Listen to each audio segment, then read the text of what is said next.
Hello everyone, welcome to our channel.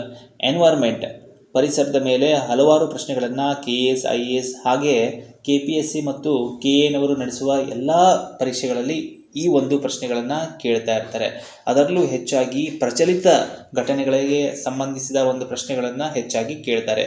ಹಾಗಾಗಿ ನಾವು ಇವತ್ತು ಟಾಪ್ 10 ಅಂದರೆ ಪ್ರಮುಖ ಕ್ವಶನ್ಸನ್ನು ನಾವು ತರ್ತಾ ಇದ್ದೇವೆ. ಹಾಗಾಗಿ ನೀವು ನಮ್ಮ ಚಾನಲ್ನ ಸಬ್ಸ್ಕ್ರೈಬ್ ಮಾಡಿ, ಹಾಗೆ ಕೊನೆ ತನಕ ನೋಡಿ, ನಿಮ್ಮ ಸ್ಕೋರನ್ನು ಕಮೆಂಟ್ ಬಾಕ್ಸ್ನಲ್ಲಿ ತಿಳಿಸಿ. ಹಾಗೆ ನಮ್ಮ ಚಾನಲ್ನ ಸಬ್ಸ್ಕ್ರೈಬ್ ಮಾಡಿ, ಶೇರ್ ಮಾಡಿ, ಲೈಕ್ ಮಾಡಿ. ಬನ್ನಿ ಮೊದಲನೇ ಪ್ರಶ್ನೆಯನ್ನು ಸ್ಟಾರ್ಟ್ ಮಾಡೋಣ. In which city was the Vriksharopan Abhiyan 2024 launched by union minister G Kishan Reddy?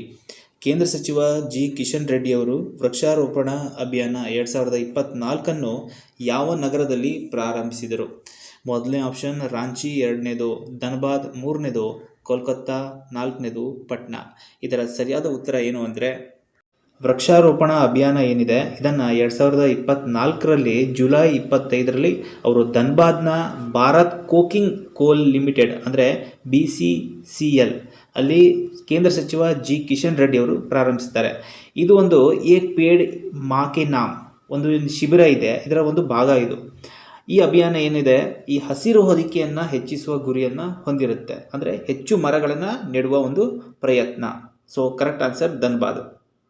ಮುಂದಿನ ಪ್ರಶ್ನೆ, what is the theme for world rangers day 2024? 2024 ವಿಶ್ವ ರೇಂಜರ್ ದಿನದ ಥೀಮ್ ಏನು? ಮೊದಲನೇ ಆಪ್ಷನ್ ಪ್ರೊಟೆಕ್ಟಿಂಗ್ ವೈಲ್ಡ್ ಲೈಫ್, ವನ್ಯಜೀವಿಗಳನ್ನು ರಕ್ಷಿಸುವುದು. ಎರಡನೇದು ರೇಂಜರ್ಸ್ ಯುನೈಟ್.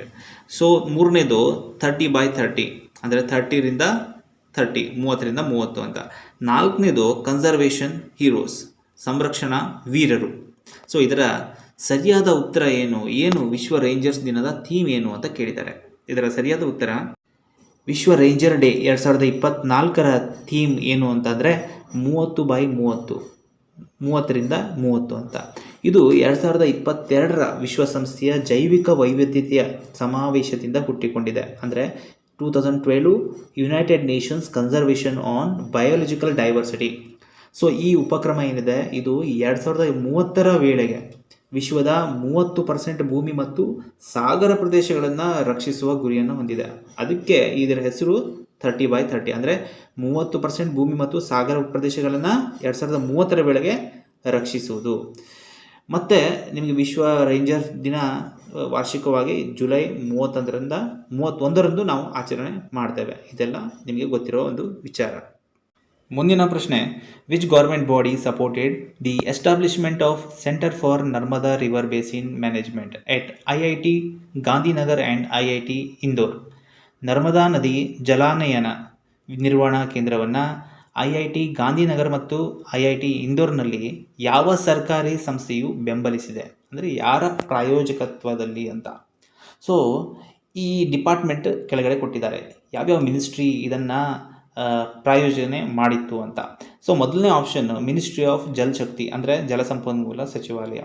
ಎರಡನೇದು ministry of environment, forest and climate change. ಮೂರನೇದು ministry of science and technology. ನಾಲ್ಕನೇದು ಮಿನಿಸ್ಟ್ರಿ ಆಫ್ ಅಗ್ರಿಕಲ್ಚರ್.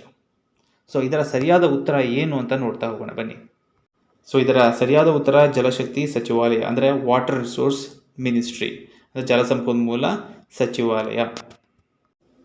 ಮುಂದಿನ ಪ್ರಶ್ನೆ, by what percentage has India's renewable energy capacity increased over the past decade reaching 203.1 GW in 2024?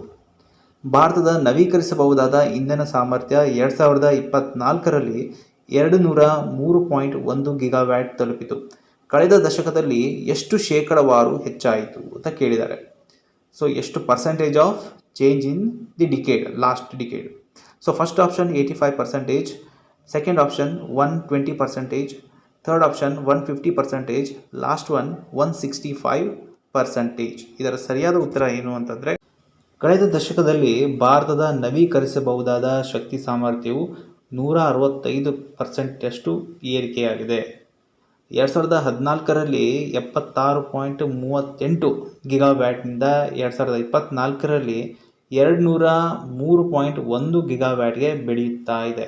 So ಬೆಳೆದಿದೆ 203.1ಕ್ಕೆ ಬೆಳೆದಿದೆ. ಹಾಗಾದರೆ ಪರ್ಸೆಂಟೇಜಲ್ಲಿ 10 ವರ್ಷದಲ್ಲಿ 165ರಷ್ಟು ಏರಿಕೆಯಾಗಿದೆ.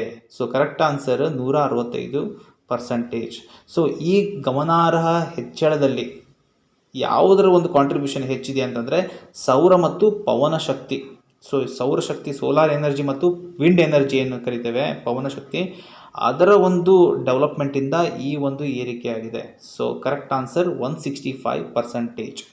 ಮುಂದಿನ ಪ್ರಶ್ನೆ, according to the India state of forest report 2021, what percentage of the country's geographical area is under forest cover? India state of forest report 2021ರ ಪ್ರಕಾರ ದೇಶದ ಭೌಗೋಳಿಕ ಪ್ರದೇಶದ ಶೇಕಡವಾರು ಎಷ್ಟು ಅರಣ್ಯ ವ್ಯಾಪ್ತಿಗೆ ಒಳಪಟ್ಟಿದೆ? ಫಸ್ಟ್ ಆಪ್ಷನ್ 18.45, ಎರಡನೇದು 20.50, ಮೂರನೇದು 21.71, ನಾಲ್ಕನೇದು 23.30.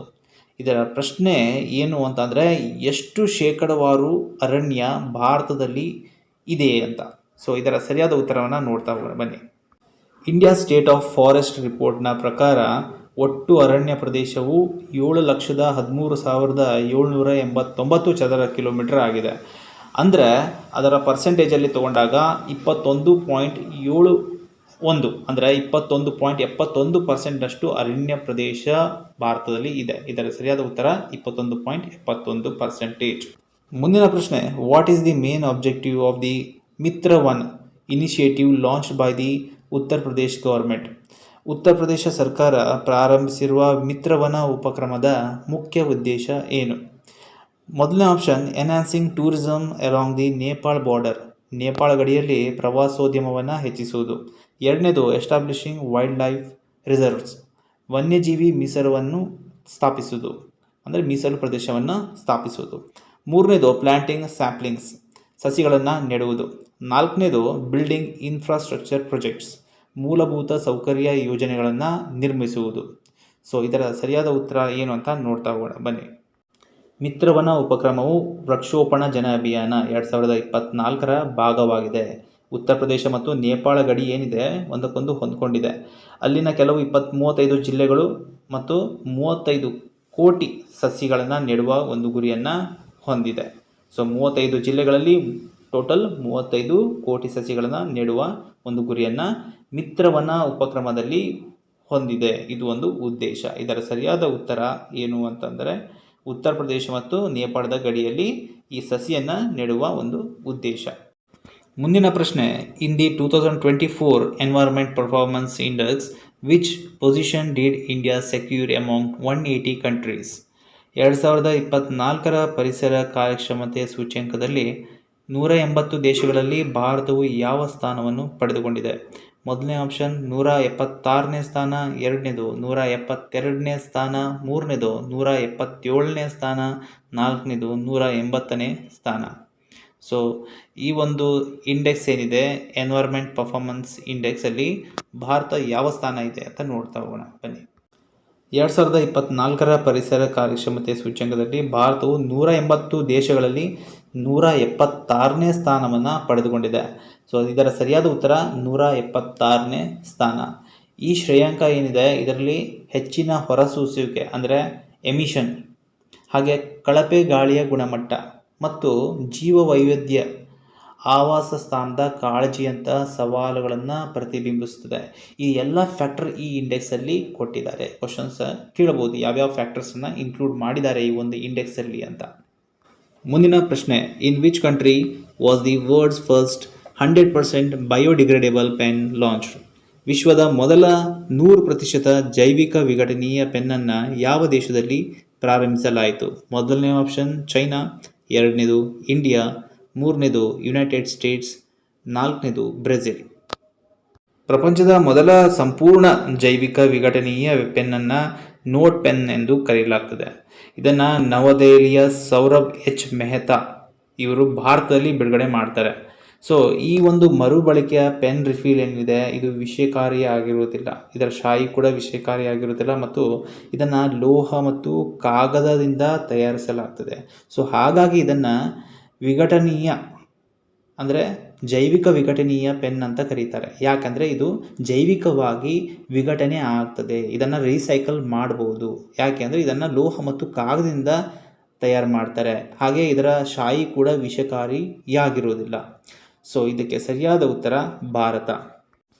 ಮುಂದಿನ ಪ್ರಶ್ನೆ, which country become the first in the world to lose all its glaciers? ತನ್ನ ಎಲ್ಲ ಹಿಮನದಿಗಳನ್ನು ಕಳೆದುಕೊಂಡ ವಿಶ್ವದ ಮೊದಲ ದೇಶ ಯಾವುದು? ಮೊದಲನೇ ಆಪ್ಷನ್ ಬ್ರೆಜಿಲ್, ಎರಡನೇದು ಕೊಲಂಬಿಯಾ, ಮೂರನೇದು ವೆನಿಜುವೆಲಾ, ನಾಲ್ಕನೇದು ಅರ್ಜೆಂಟೀನಾ. ಇದಕ್ಕೆ ಸರಿಯಾದ ಉತ್ತರ ಏನು ಅಂತಂದರೆ ವೆನಿಜುವೆಲಾ. ವೆನಿಜುವೆಲಾ ಏನಿದೆ ದಕ್ಷಿಣ ಅಮೆರಿಕಾದ ಉತ್ತರ ಕರಾವಳಿಯಲ್ಲಿ ನೆಲೆಗೊಂಡಿದೆ. ಇದು ತನ್ನ ಎಲ್ಲ ಹಿಮನದಿಗಳನ್ನು ಕಳೆದುಕೊಂಡ ಒಂದು ಜಾಗತಿಕವಾಗಿ ಮೊದಲ ದೇಶವಾಗಿದೆ. 2011 ಹೊತ್ತಿಗೆ ವೆನಿಜುವೆಲಾ 5 ಹಿಮನದಿಗಳನ್ನು ಕಳೆದುಕೊಂಡಿತು. ಸೊ ಇದಕ್ಕೆ ಸರಿಯಾದ ಉತ್ತರ ವೆನಿಜುವೆಲಾ. ಮುಂದಿನ ಬೋನಸ್ ಪ್ರಶ್ನೆ, in 2024 how much mismanaged plastic waste is India expected to generate? 2024ರಲ್ಲಿ ಭಾರತವು ಎಷ್ಟು ಅಸಮರ್ಪಕ ಪ್ಲಾಸ್ಟಿಕ್ ತ್ಯಾಜ್ಯವನ್ನು ಉತ್ಪಾದಿಸುತ್ತದೆ ಎಂದು ನಿರೀಕ್ಷಿಸಲಾಗಿದೆ? ಫಸ್ಟ್ ಆಪ್ಷನ್ 7.4 ಮಿಲಿಯನ್ ಟನ್ಸ್, ಎರಡನೇದು 5.6 ಮಿಲಿಯನ್ ಟನ್ಸ್, ಮೂರನೇದು 9.2 ಮಿಲಿಯನ್ ಟನ್ಸ್, ನಾಲ್ಕನೇದು 3.8 ಮಿಲಿಯನ್ ಟನ್ಸ್. ಇದರ ಸರಿಯಾದ ಉತ್ತರವನ್ನು ನೀವು ನಮ್ಮ ಕಮೆಂಟ್ ಬಾಕ್ಸ್ನಲ್ಲಿ ಕೊಡಿ. ನಿಮಗೆ ಆನ್ಸರ್ ಗೊತ್ತಾಗಿಲ್ಲ ಅಂತಂದರೆ ನೀವು ನಮ್ಮ ಟೆಲಿಗ್ರಾಮ್ ಚಾನಲ್ನ ಜಾಯ್ನ್ ಆಗ್ಬೋದು. ಡಿಸ್ಕ್ರಿಪ್ಷನ್ ಬಾಕ್ಸ್ನಲ್ಲಿ ಲಿಂಕ್ ಕೊಟ್ಟಿರ್ತೇನೆ. ಹಾಗೆ ನೀವು ನಮ್ಮ ಎಲ್ಲ ವೀಡಿಯೋಸನ್ನು ಫ್ರೀ ವೀಡಿಯೋಸನ್ನು ನೀವು ನೋಡ್ತಾ ಹೋಗ್ಬೋದು. ನೋಟಿಫಿಕೇಷನ್ ನಿಮಗೆ ಸಿಗ್ತಾ ಹೋಗುತ್ತೆ. ಹಾಗಾಗಿ ನೀವು ನಮ್ಮ ಚಾನಲ್ನ ಸಬ್ಸ್ಕ್ರೈಬ್ ಮಾಡಿ, ಹಾಗೆ ಟೆಲಿಗ್ರಾಮ್ ಚಾನಲ್ಗೆ ಜಾಯಿನ್ ಆಗಿ ಎಲ್ಲ ಡೀಟೇಲ್ಸ್ಗಾಗಿ ನೆಟ್ ಸೆಟ್, ಕೆ ಸೆಟ್ ಎಲ್ಲ ವಿವಿಧ PU ಉಪನ್ಯಾಸಕರ ಪರೀಕ್ಷೆಗಾಗಿ ತಯಾರಿ ನಡೆಸ್ಬೋದು. Thank you. ಧನ್ಯವಾದ.